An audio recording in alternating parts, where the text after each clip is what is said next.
Hello and welcome back to the Metamystic Show. Today we are talking about the Nine of Wands. The Nine of Wands is a card of never giving up, or that's what the card is trying to teach us, to never give up, no matter how hard it gets. This is the card of a wounded warrior. This is somebody who's been through a lot. I mean, look at this guy. He actually looks like he's been through like a literal war. You know, he has this bandage on his head. He's clutching his, wand tightly. He's looking around. He looks kind of like hyper vigilant. Now, this episode is about how to never give up. The lesson of this card, because for some of us, I use the words hypervigilance, for example. For those of us who have grown up in extremely stressful situations where we felt like we were always on edge, especially if you grew up in a narcissistic, dynamic family, or even later in life, if you dated a narcissist, you had a friend who was a narcissist, you had a boss who was a narcissist, you had a relationship with somebody that you felt like you always had to be in this stance with, on the defense. Right? We've all had that in some degree, even if it's not as extreme as like a narcissist. We've all had this feeling of I feel on edge in this situation. I can't work one more day at this job. I can't do whatever this thing is for one more day. I can't stand this anymore. I feel exhausted. I feel drained. And this could be in any situation in your life. I keep trying this business and it's just not working the way I wanted to. I keep changing things. I keep trying things.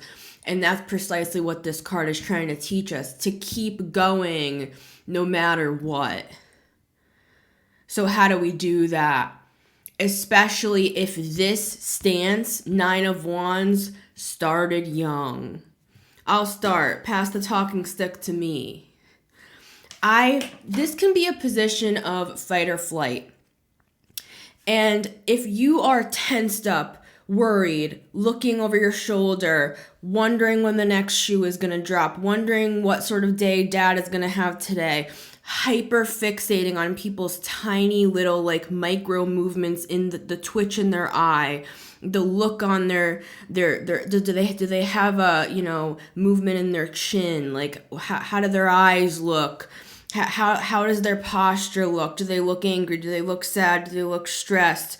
Are they going to ask me to do something? Are they going to this or that, right? Hypervigilance is a common side effect for adults who grew up in stressful or abusive situations, right? And again, this can unfortunately develop later in life as well, where we end up getting kind of stuck in this mode of being hyper defensive, because this can be a card, say you're dating, for example.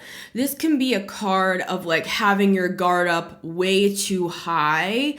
And you know what? There's a good reason why you're in this position, right? You're protecting yourself. You're closing yourself off to any oncoming, I almost said traffic. Yeah, any oncoming danger.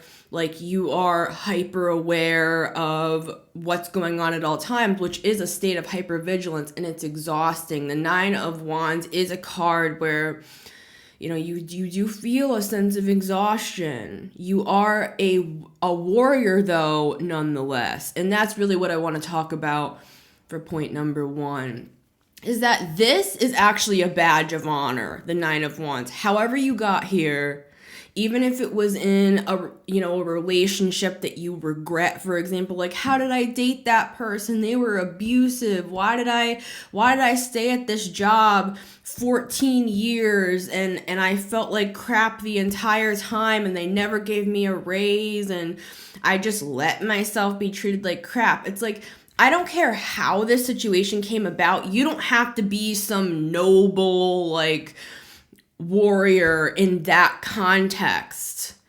This is, you made it this far out of a situation that would have stopped most people, and you're still standing, even if you have regrets. Nobody's perfect, right? Even if you made mistakes, you went too far on something, you fell into addictions, it's not about being a saint. The Nine of Wands is just an energy of you're continuing to move forward in your integrity in the best way you know how, learning as you go.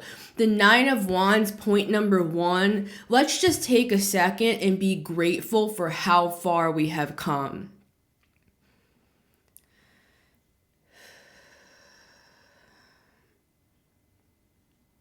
Because this is a badge of honor, the Nine of Wands. However you got here, you're here, right? So that's point number 1, is to remember that not everybody gets to be awarded with this level of dedication, perseverance, moving forward no matter what, showing up to work when somebody else would have just dropped out, showing up to a relationship day after day because you want your children to have like a better life and you're trying to make your plans to make that happen on the side. And you want to leave this person, but you can't just leave them, so you have to have this side plan and strategy. People don't normally talk about this on the Nine of Wands, but I do believe that with the Nine of Wands often comes strategy. Because the Nine of Wands, it took a lot for him to get here, like we were just talking about. So sometimes with the Nine of Wands, and this is where we're getting into point number 2, is sometimes we actually need a strategy to get out of this energy, to get out of this situation. Who wants to stay in this energy forever? It's one of those things where it's like, by God, I got here. But that in and of itself isn't the energy we want to stay in. That is a noble, honorable, it gives you character. You know what I'm saying? It makes you a person that can be trusted and leaned on because you have a lot of life experiences. But would you wish this upon somebody, this energy, especially consistently? Because this sort of energy, this can create CPTSD, long-term complex PTSD that just goes on and on and on, that you're always in a state of fight or flight, that you're always in this state of hypervigilance, looking around every corner, hyper fixating on people's facial expressions like I talked about, which is something that I do. That's why I'm saying it. And I know that some of you relate to this. It's a traumatized state. This is kind of like a card of PTSD. But we don't have to stay there, is my point. But the reason why I started at point number 1 is because we do deserve to be recognized for the amount of power that it took to get through some of the situations that we have gone through. Point number 2 is making a conscious effort to take a moment of self-reflection, right? Because when we are in this fight or flight state, when we're in kind of like a crazy situation, or we have been for some time and we've just acclimated to it, right? We've learned how to survive. Basically, this is a card of survival mode. It's best to not beat ourselves up for that. And that's why I took so long on point number 1. It's best to actually look at this as a strength. But we do have to make that conscious switch in the mind, because we can become categorized by our own selves as a victim rather than a victor. Because sometimes the Nine of Wands feels like hopeless, like it just goes on forever and we don't know how to get out of it. And so that's why point number 2 is about self-reflection leading to strategy. So what we do is, even if we don't have much time, because pretend this man is in a war, right? Pretend that he is, on the day shift where he's he's watching the enemy's camp, right? And then on the night shift, he's off and the others go and watch in the night. He's sitting by his lantern at night and he's thinking about, his family at home. He's thinking about his life. He's thinking about everything that's happened while he's in the war, metaphorically speaking. Could be literal for some of you, but metaphorically, it's like even somebody in the middle of a war, in the middle of the night by a lantern, has time to open up their journal or look up to the sky and the stars at night and contemplate their life, right? Step number 2 is very important, because once we realize that we have come this far and we're grateful, we have gratitude with the universe for helping us to even come this far, we don't have to stay there. And that's when we have this moment of self-reflection, that's when we're going to start to find the strategy. That's when answers are going to start to come to you. And for some of us, we might realize, damn, I actually need to go to AA, or I might need therapy to get through this. And this is the part of the journey. There is absolutely no shame in that. I have been a part of many wonderful things that have helped me along my path, where there's no honor in always doing something alone. And trust me, I am hyper independent because of what I've gone through. And that's why this card has been a big lesson for me, because, another 9 is the 9 of Pentacles, which is an energy of independence in a positive way, right? But in this card, another 9, it can be a level of independence due to fear instead of self-autonomy and confidence and special ability. She's able to grow all those grapes on her own.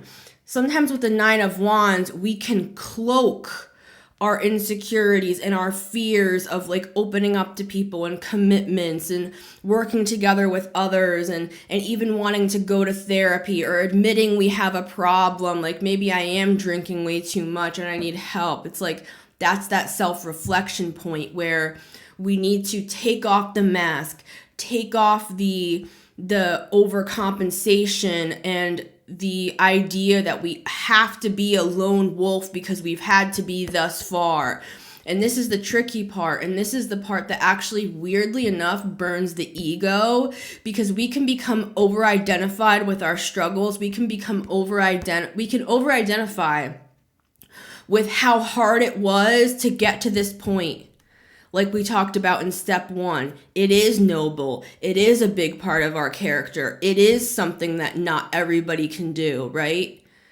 Most people are, more codependent, right? So anyways, I'm not going to go there. Let me stay on topic here. Number 2 is self-reflection.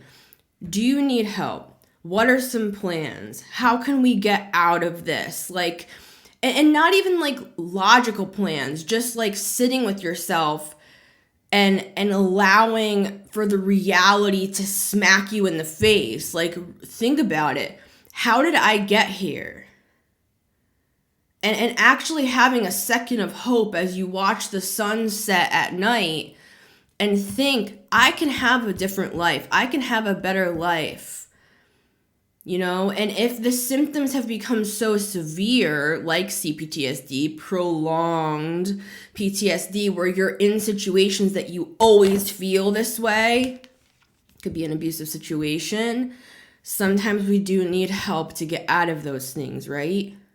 No harm in that, right?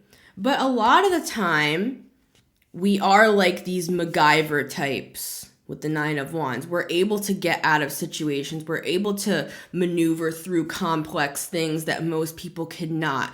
We actually do well under pressure. We are hyper vigilant, and these things were born out of a place of war, yes. And that's what goes back to step number 1. But we can use all of this stuff to our advantage, right? We're not victims. We actually have these superpowers that other people who haven't gone through hard times or abuse or whatever don't have. We have superpowers that other people don't have, because most people are not going to be in like the CIA or the FBI studying people's micro expressions on their face like a young child does because they're afraid of their alcoholic abusive father. Do you know what I'm saying? We can actually squeeze this for all it is. Let's wring out the towel and take the spoils of our suffering and use it to our advantage instead of staying in a place of victimhood and overly identifying with that because it's the only thing we've been able to do. You know, kind of making ourselves proud that we're these lone wolves and stuff. And I'm not saying that that doesn't take incredible strength, but at the same time, when are we ever going to open up? When are we ever going to have community and love and be just have a pool party, for God's sakes, instead of always being in this closed off, like there's always something around the corner, hypervigilance, fight or flight mode, CPTSD symptoms, hyperventilation, hyperfixation on everything that's going on to protect ourselves. What sort of a life is that? That's a prison, right? And we can move beyond this stance. That's my main message today. Step number 3, we already kind of talked about this in step number 2 because I was like blurring them together a little bit, but how can we use this stuff to our advantage, right? It's part of that self-reflection. It's using our flaws, it's using our specific issues, if you want to call them that, to our advantage. Usually people that have been, like I've said, through like abusive situations or hard situations, like maybe you never have had money, you have a completely different, who I'm talking to, a warrior, you have a completely different way about you than somebody who just was given everything. And I'm not saying there's anything wrong with being given everything either. It's not about that. I'm just saying very specifically, like maybe you're somebody who's very industrious, like you know how to make something big out of something little. Maybe you're very creative, right? Maybe you know how to take an old shoebox and put all these little trinkets into it and make your own dollhouse instead of buying one from Toys R Us when you were a kid like all the other kids. Maybe you made your own, and then later in life you're going to start your own business because you literally... It's like you're industrious. You learned how to do things that other people didn't do because of the situation that you were trapped in. Another example of this could be like if you've dealt with narcissists or if you've just dealt with really tricky people where they always have to be right and like no matter what you say, no matter what you do, nothing's ever good enough. It doesn't matter if you come in with like a PowerPoint presentation as to why you should be able to go with your friends to this retreat. Their mom is going to be there and her mom's friend and then the dad of the other boy is going to be there. It's like, but your parent is literally saying no just because they want control over you and they don't want you to get away from them and start getting other ideas in your head that could make you question the way that you're being raised, that could make you question the religion. This is just an example from my personal life, and this is actually a made-up story with the friends and stuff, but it's an allegory of the energy that I grew up in. It's 12:22 on the clock right now, Eastern Standard Time. It's like these abusers or tricky people or narcissists or whoever, it's like they don't want you to start to see that there's a life outside of what they're giving you. They don't want you to start to see that you're autonomous. They don't want you to start to see that you are independent. It could be the inverse as well. They don't want you to see that you can be happy out there without them. Now, the reason I said all that is because if you're dealing with a tricky person, could even be a person you're currently dating, and you feel like no matter what you say, they are always right no matter what in their eyes, no matter what valuable argument you come up with for your case, quote unquote, it doesn't matter because it's not about you being...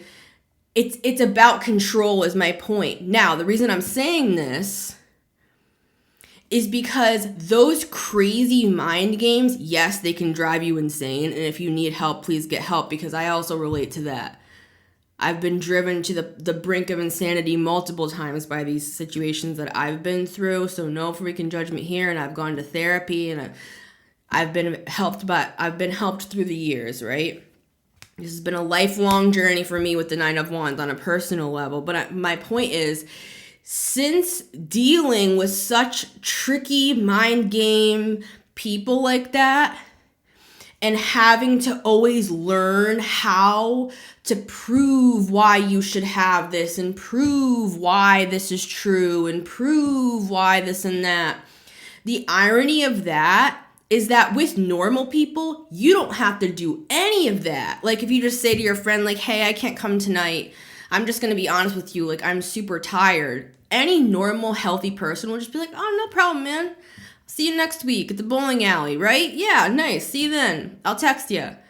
Normal, right? You don't have to come up with some elaborate excuse as to why. You don't have to lie. You don't have to say, well, all this happened at work, and this happened with my ex, and then this and that, and this is why I can't come. A normal friend will just be like, no problem, man. See you next week. But my point with saying all this is we can actually use that psychotic crap, those mind games and all that, to our advantage, because you have become so proficient at coming up with like 5 points. Literally what I'm doing right now on this show. I have 4 points for how to never give up. Even the way my mind works, just using myself as an example, because I have a Gemini father. And we know Geminis, you there's no way you can like out-talk or outsmart a Gemini, right? Even this show, the irony is, all of this, my intellect is birthed out of abuse, right? Because I was forced to have to think about, what do I actually believe? What do I actually think? On TikTok, I saw it the other night. Somebody called it a thinking daughter. Like, are you a thinking daughter? Which basically means, were you raised with, you had to always stop and think about your actions and think about why this happened and why they reacted that way. And it's like, if you're a thinking kid and you grew up with all this stuff, we can actually use all this to our advantage, guys. Right? All of that abuse, all that bullshit that we went through, you might become a lawyer because you're able to argue point by point with evidence as well, your stance. Or you might go into politics, or you might go into communications like me, right? It's like we can use this crap to our advantage, right? And I don't want to get too deep with it. And I also don't want to offend anybody because I know we've been through some hard things. But I could argue, what if this was actually our boot camp to train us for our purpose? Maybe you're destined to be a lawyer. Maybe you're destined to be a communicator in the public eye. And all that bullshit prepared you to be able to do what you're doing now, prepared me to do what I'm doing now. Maybe you're a writer. Right? Or maybe you're just a really great friend that knows how to actually love people and care about people because you never want to treat them like you were treated. It could even just be that is your purpose in life, that you're just a good friend, you're a good mom, you're a good dad, you're a good sibling. You're a valuable asset to the company. You start your own business because you have the strength to do so with the Nine of Wands, whatever. We can take this card, this energy, Nine of Wands, and use it to our advantage because we are warriors. I think it was Winston Churchill that said, never, never, never give up. And that is the aim of this card, which brings us to point number 4. When we are proficient in this energy, when we've learned to keep going no matter what, we've learned to adapt to hard situations. Like, say you're a kid that, maybe your dad was in the military or something, and you had to move place to place, and you went to like 7 different schools. You know, maybe you had to start all over again, and then you had to adapt all over again and make friends all over again and teachers all over again. And then they pulled you out halfway through the year and you had to move across the country. You know, all of that stuff, it, like we said in point number 3, it builds us.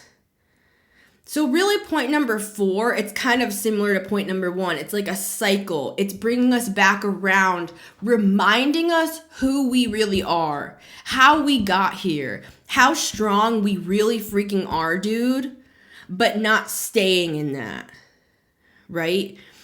Not being a victim. In fact, turning it completely around, and it is a mental shift. Opening up our chests, looking into our rib cage, into our heart, into our bodies, and seeing, it's like, imagine like opening up your chest and like within the rib cage, there's all these gems.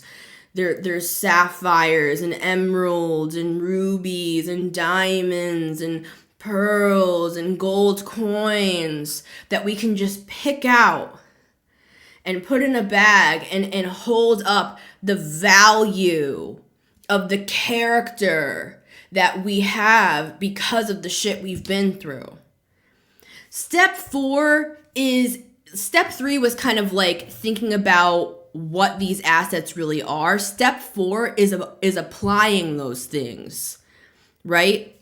We have to go through the mental shift first, though, and that's part of the process of like realizing we're not victims, realizing we have all these actual talents that other people don't have, resilience, etc. Step 4 is actually starting to apply that. And we've already been applying it subconsciously through the years, right? But actually looking at it and saying like, hey, I'm actually really freaking good at that. I'm actually going to use that to my advantage in my real life, in my day-to-day life, and making money off of it and using it to help other people, starting groups, starting a nonprofit, whatever, just being a good-ass person. That is step number 4, using all of this in our day-to-day lives in the real world. I love you guys so much. It's been Missy Gordon, the Meta Mystic here. I hope that this was helpful, and I'll see you on the next one.